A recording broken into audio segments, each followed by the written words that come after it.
Hello and welcome. Today our topic is ad-hoc और आर्जी भर्ती.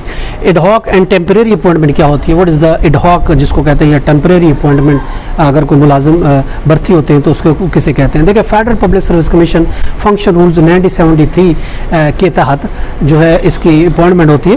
Post की भर्ती जो है फेडरल पब्लिक सर्विस कमीशन के थ्रू होगी और एक ये ad-hoc है, ये जो है आर्जी है टेम्परेरी अपॉइंटमेंट है. उसका तरीक़ेकार वो होगा, वो ऐड देंगे और उसमें जो कोई मुकर्रर फॉर्म होगा वो कमीशन फिलअप किया जाएगा और उसके अलावा पोस्ट किया जाएगा. उस पोस्ट के लिए अगर ऐसी भर्ती की पब्लिसिटी की ज़रूरत है, कोई ज़्यादातर वैसे यही होता है, उसकी पब्लिसिटी होना भी ज़रूरी है.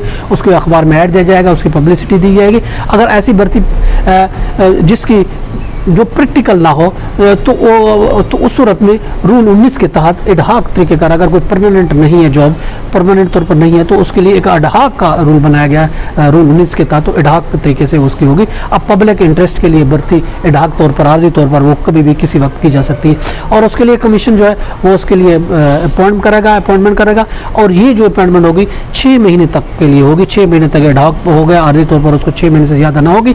ad-hoc जो है अगर मुलाजिम को किसी बेनिफिट के लिए, पब्लिक बेनिफिट के लिए उसको अपॉइंट किया जाता है, वो 6 महीने से ज़्यादा ना होगी. और पोस्ट का बाकायदा एडवर्टाइजमेंट दी जाएगी, उसकी ऐड दी जाएगी और तरीक़ाकार जो होगा उसी तरीक़ेकार के मुताबिक उसकी अपॉइंटमेंट होगी. और इसके अलावा शॉर्ट टर्म वैकेंसी भी, अगर वो कहते हैं नहीं शॉर्ट टर्म वैकेंसी के लिए किसी को भर्ती करना चाहते तो शॉर्ट टर्म भर्ती के लिए भी 6 महीने का टाइम है. 6 महीने के लिए शॉर्ट टर्म के लिए भी उसको भर्ती किया जाएगा.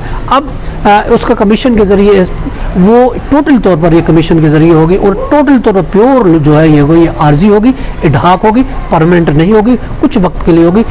पब्लिक बेनिफिट के लिए आर्जी तौर पर जो है वो अपॉइंट कर सकती है. ये उसको रूल्स दिए गए हैं, उस federal public service function rule 73 के तहत वो उसको अपॉइंट करेगी. ये तरीक़ाकार है. ad-hoc और आर्जी मुलाजमिन की भर्ती कौन कर देगा और किस तरीके से होती है. ये तो आज का टॉपिक. इजाज़त दीजिए. अल्लाह हाफ़िज़.